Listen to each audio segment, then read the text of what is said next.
शुरुआत करेंगे और बड़ी खबर जापान से, जहां होक्काइडो में 5.7 तीव्रता का भूकंप आया है। भूकंप के तेज झटकों से दहशत में लोग आए हैं और कई इलाकों में महसूस किए गए हैं कंपन। फिलहाल किसी बड़े नुकसान की कोई खबर नहीं है, राहत की ये बात है। लेकिन भूकंप जापान में बार बार आ रहा है और एक बार फिर से आया है। 5.7 तीव्रता का ये भूकंप था। देश के उत्तरी आइलैंड में ये भूकंप के झटके महसूस हुए हैं, जिससे इलाके में दहशत है। भूकंप के झटके कई शहरों और कस्बों में महसूस किए गए हैं, जिसके बाद लोग घरों और इमारतों से बाहर निकल आए।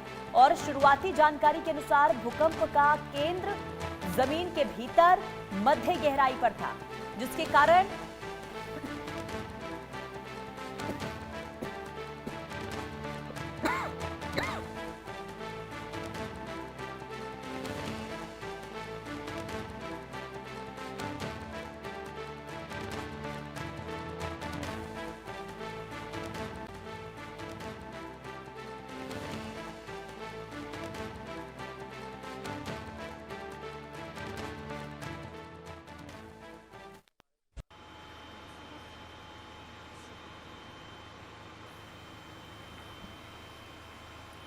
तो ये दो तस्वीरें आपको दिखा रहे हैं। जापान से आई तस्वीर है, जहां भूकंप के झटके महसूस किए गए हैं।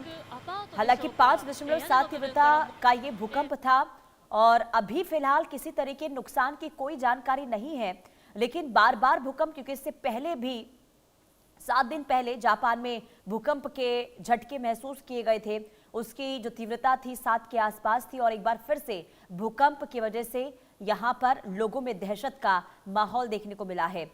काफी संवेदनशील माना जाता है जापान भूकंप के लिहाज से, और यहाँ पर बार बार भूकंप आना लोगों के लिए चिंता का विषय रहता है। और ऐसे में जब भूकंप यहाँ एक बार फिर महसूस हुए हैं, तो लोगों में डर और खौफ का माहौल देखने को मिला है।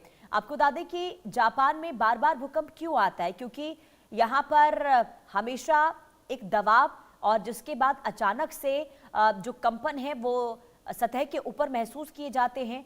प्लेटों के धंसने की प्रक्रिया भी यहाँ पर आमतौर पर देखने को मिलती है, और सब डक्शन जोन में बड़े भूकंप के झटके महसूस होते हैं। जापान में हर साल हजारों छोटे बड़े भूकंप यहाँ पर दर्ज किए जाते हैं, और पैसिफिक रिंग ऑफ फायर क्षेत्र में ये स्थित है ये जो पूरा शहर जहां पर भूकंप के झटके महसूस हुए हैं। और आपको बता दें कि जापान के नीचे 4 टेक्टोनिक प्लेटें मिलती हैं, और पैसिफिक, इसके अलावा फिलीपीन, यूरेशियन और नॉर्थ अमेरिकी जोन यहाँ पर, और प्लेटों के टकराने और खिसकने से यहाँ पर जो दबाव है वो अक्सर देखने को मिलता है, जिस वजह से छोटे और बड़े भूकंप के झटके यहाँ पर अक्सर महसूस किए जाते हैं। और एक बार फिर से जापान में भूकंप और 5.7 इसकी तीव्रता मापी गई है। कई शहरों में झटके महसूस हुए हैं। जब महसूस हुए थे झटके, तो लोग घरों से भागते हुए दिखाई दिए, लोग घरों और इमारतों से बाहर निकल गए। एहतियातन तौर पर ये बहुत ज्यादा जरूरी भी हो जाता है। लेकिन राहत की बात यह है कि किसी भी तरीके से जान माल के नुकसान की कोई फिलहाल खबर सामने नहीं आई है। राहत की बात यह भी है कि सुनामी की चेतावनी जारी नहीं हुई है। प्रशासन ने हालांकि शुरुआती दौर में स्थिति का आकलन करना शुरू कर दिया है। रेलवे और अन्य सेवाओं की जांच इस वक्त हो रही है।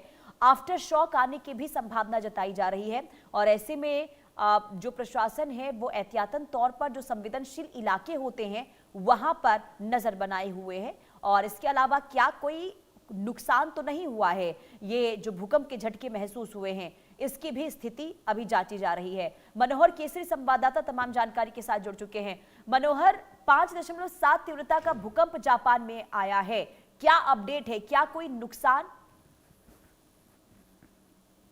अभी तक जान माल की क्षति का कोई नुकसान का अनुमान अभी तक नहीं है। हालांकि कयास लगाए जा रहे हैं कि काफी नुकसान हो सकता है। लेकिन आज मैं अपने दर्शकों को बता दूं कि आज फिर जो जापान के मोत्सु से 50 किलोमीटर से ज्यादा पूर्व दिशा में भूकंप आया। 5.5 मतलब 5.5 रिएक्टर की तीव्रता वाला भूकंप था। इसकी वजह से लोग बहुत ज्यादा डर गए। और सबसे बड़ी बात यह है ना कि जापान में लगातार देखिए बड़े भूकंप के झटके महसूस किए जा रहे हैं। बीते अगर 5 दिनों में आप देखेंगे तो कई भूकंप के झटके महसूस किए। 28 जुलाई का जो भूकंप था वो दिल दहला देने वाला भूकंप था, जिसमें 7.1 तो 7.1 तीव्रता वाला भूकंप था, जिसमें 30 से ज्यादा लोगों की मौत हो गई थी। 58,000 घरों की बिजली, पानी सब कुछ ठप हो गया था। त्राही त्राही मच गया था। लोग बहुत ज्यादा भय में हैं और लगातार प्रश्न, इसलिए तमाम जो वैज्ञानिक हैं वो ये कह रहे हैं कि जापान में आने वाले दिनों में इसी तरह से कई भूकंप के ज्यादा तीव्रता वाले जो है सो झटके महसूस किए जा सकते हैं। तो ऐसे हम कह रहे हैं कि आज का जो भूकंप का झटका है, इसमें कितना नुकसान हुआ है ये अनुमान लगाया जा रहा है। लेकिन सबसे बड़ी बात है कि जो भी इसेंशियल चीजें हैं वहां से लोगों को निकाल लिया गया है और लोगों को लगातार अलर्ट मोड पे रखा गया है कि आप सावधान रहें। कहीं भी जापान में इस तरह के बड़े भूकंप के झटके और महसूस किए जा सकते हैं। जी। और मनोहर देखिए, दुनिया का सबसे ज्यादा संवेदनशील ये पूरा क्षेत्र माना जाता है भूकंप के लिहाज से, और ऐसे में बार बार भूकंप यहाँ पर आना, इस लिहाज से जापान को आखिर भूकंप की स्थिति से निपटने के लिए कितना मजबूत रखा गया है? क्योंकि बार बार भूकंप आने से देखिए तबाही भी होती है, और 7 तीव्रता का भूकंप आता है तो जान माल के नुकसान की जो संख्या है वो बहुत ज्यादा बढ़ जाती है। इस लिहाज से जापान कितना सुरक्षित माना जाता है? देखिए, सुरक्षित तो नहीं है, काफी प्रोन माना जाता है ये एरिया, क्योंकि इसका जो तमाम टेक्टोनिक प्लेट हैं और ये सारी चीजें जब वो बीच में पोर्शंस आता है और वहां पर बहुत फ्रेजाइल माना जाता है, क्योंकि उन इलाकों के नीचे का प्लेट्स आपस में टकराने के चांसेस बहुत ज्यादा होते हैं। इसीलिए जापान में हमेशा अलर्ट रहता है, खास करके अर्थक्वेक को लेकर के। अब आप देखिए, 1, 2, 3 नहीं बल्कि 4 टेक्टोनिक प्लेट आपस में वहां पर उन इलाकों में मिलती है, और इसकी वजह से तो आप देखिए 28 जुलाई फिर बाद में और आज जो आया, लगातार इस तरह के भूकंप के झटके महसूस किए जा रहे हैं। लोग खौफ में जी रहे हैं कि आखिरकार अब क्या होगा, क्योंकि वैज्ञानिकों ने सीधे तौर पर कह दिया गया है कि आप सावधान रहें। थोड़ी सी भी इस तरह के झटके अगर महसूस होते हैं तो आप घर से बाहर निकल जाएं।